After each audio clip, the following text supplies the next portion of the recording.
1962 में चीन ने भारत से हिंदी चीनी भाई भाई करते करते निहत्थी भारतीय सेना को धोखे से हमला करके हरा दिया।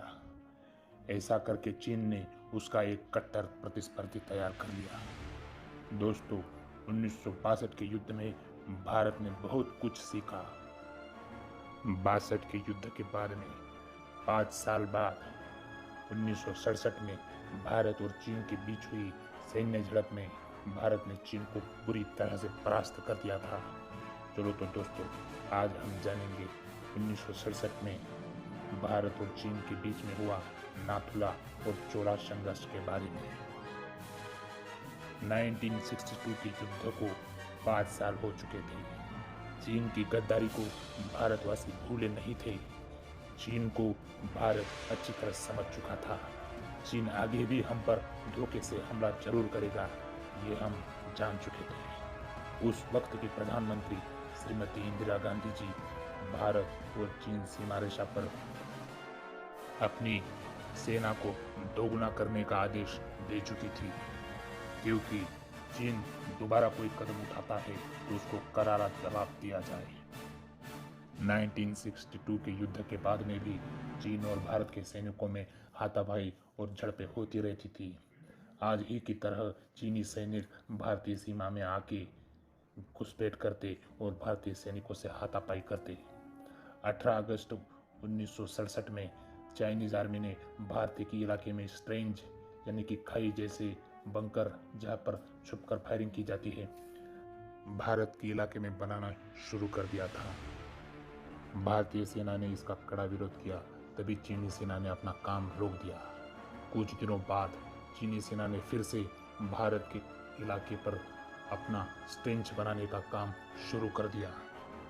भारतीय सेना ने भी इस बार चीन की इस हरकत का कड़ा विरोध किया और भारतीय सेना और चीनी सेना के बीच भारी हाथापाई हो गई। तभी भारतीय सेना ने अपने इलाके को दर्शाने के लिए तारों की फेंसिंग लगाना शुरू कर दिया। भारत के इस कदम को रोकने के लिए चीनी सेना ने धमकी दी और कहा कि फेंसिंग रोक दो, लेकिन भारतीय सेना ने ये बात नहीं मानी। तभी चीन ने कहा, अगर फेंसिंग नहीं रोकी तो अंजाम भुगतने के लिए तैयार हो जाइए। लेकिन भारतीय सैन्य टुकड़ी ने चीन की इस धमकी को नजरअंदाज कर दिया और अपना काम जारी रखा।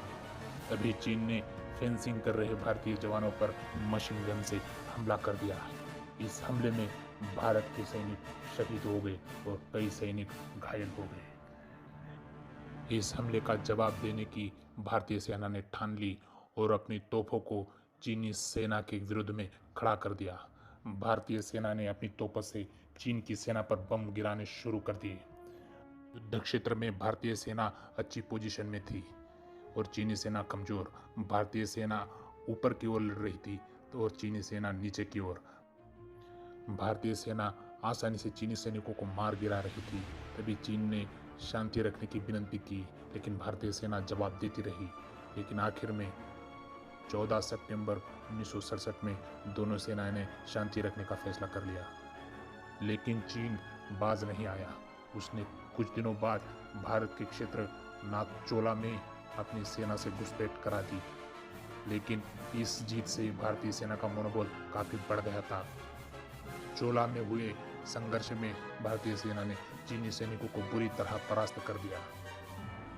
भारतीय सेना के हमले ने चीनी सेना को काफी नुकसान पहुंचाया। उसके कई बंकर तबाह हो गए और 400 से ज्यादा सैनिक मारे गए। भारतीय सेना के भी 60 से लेकर 80 सैनिक शहीद हो गए। ये लड़ाई ज्यादा बड़ी नहीं थी, लेकिन ये लड़ाई में भारतीय सेना ने चीन को एक करारा तमाचा मारा।